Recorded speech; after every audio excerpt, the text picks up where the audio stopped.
দেখতে পাচ্ছ আমাদের কাজ এই যে মাটি কাটা আছে পুরোটা 7 মিটার বাই 8 মিটার।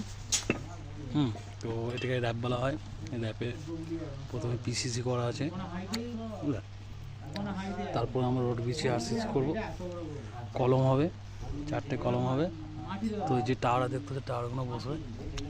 তো এখনও বোঝায় এই ডিস্টেন্সটা, যে ডিস্টেন্স এখানে ফুটে চলে না, এখানে মিটারে চলে, সেন্টিমিটার।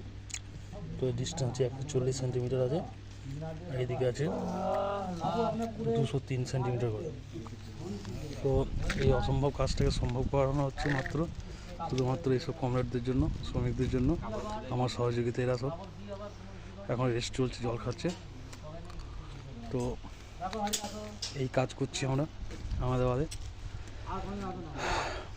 তো ওদিকে একটা দেখতে পাচ্ছ কলম ঠাড়া করানো আছে, ওদিকে সকালে এসে ফার্স্ট টাইমে করলাম।